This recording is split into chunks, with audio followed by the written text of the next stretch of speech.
안녕하세요. 3분 이슈입니다. 얼마 전 미국의 비영리 케이블 TV인 CSPN에서 역대 대통령 평가 순위를 뽑았는데요. 그곳에서 트럼프 대통령은 41위를 차지했습니다. 트럼프 대통령보다 못한 나머지 3명 대통령에 대해서 알아보았습니다. 첫 번째로 1853년 14대 대통령이 된 프랭클린 피어스입니다. 그는 역대 가장 미남 대통령으로 뽑히는데요. 왜 랭크되었는지 간단히 알아보겠습니다.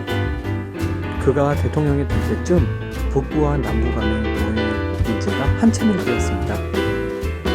하지만 그는 남북 노예 문제를 해결하기보다 노예 문제를 기피하려 했습니다.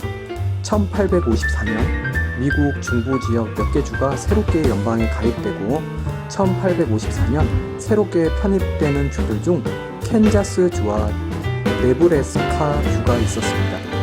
사진을 보시면 녹색이 미국 속령, 빨간색으로 표시된 곳이 자유주의고 회색이 노예 제도를 원하는 주였습니다. 그리고 가운데 보시면 중앙에 색이 없는 곳이 캔자스 주와 네브래스카 주입니다. 이곳의 위치가 북위 36도선 이북입니다.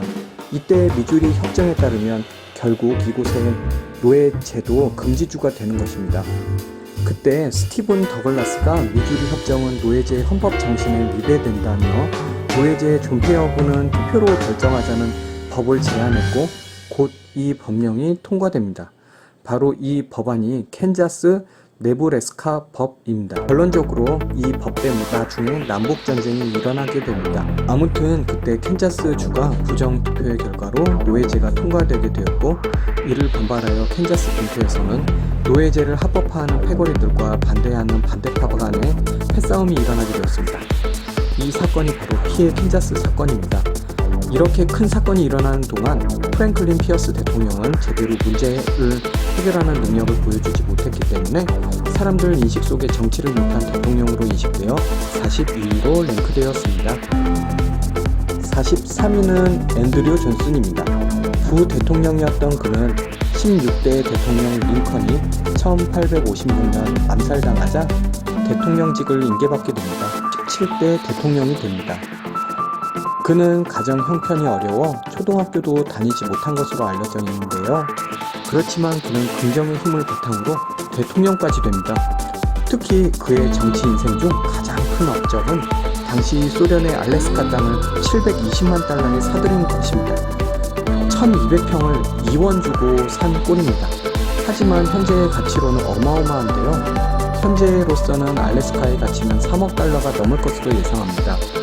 물론 그가 결정을 내린 것은 아니었고 그때 국무장관이었던 윌리엄 스미스가 미래의 가치를 알아보고 국회를 설득하여 한 표 차이로 레이크 법안을 통과시킨 것입니다. 아무튼 그때는 스워드 장관이 미국인들 사이에서 엄청을 비난을 받았다고 하네요. 다시 그럼 그가 43위에 랭크되었을까요?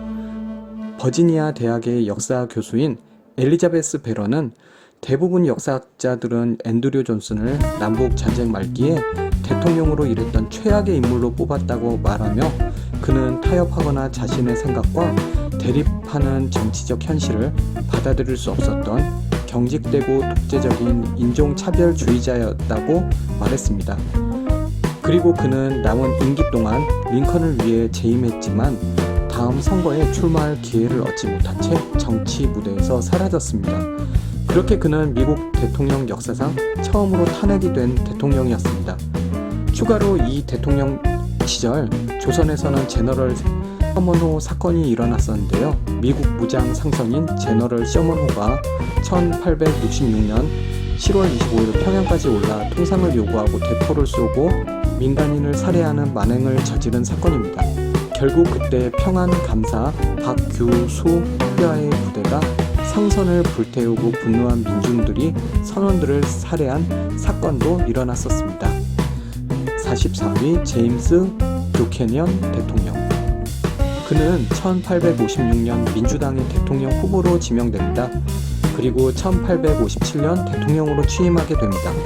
그가 대통령에 취임할 때는 이미 남쪽과 북쪽이 노예 문제로 분열 직전에 놓여 있는 상황이었습니다.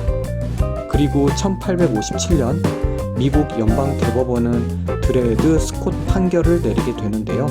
이 판결은 당시 흑인 노예였던 드레드 스콧의 자유를 인정할 수 없다는 판결이었습니다.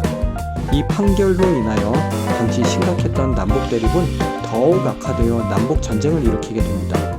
그리고 이 판결은 훗날 1867년 수정헌법 제14조로 사실상 무효가 되었습니다. 대통령 임기 중 그의 가장 뛰어난 업적 중 하나는 남부에 있는 노예들을 사들여 북부에 풀어준 일화입니다. 그리고 그는 은퇴 후에도 자선 봉사를 좋아했다고 하는데요. 하지만 남북전쟁이 일어나기 직전에 대통령을 맞은 것이 그에게는 운이 안 좋았던 것 같네요. 오늘은 이렇게 트럼프 대통령보다 낮은 인기도를 지닌 대통령에 대해서 알아보았습니다. 다음에도 새로운 내용으로 찾아뵙겠습니다. 시청해 주셔서 감사합니다.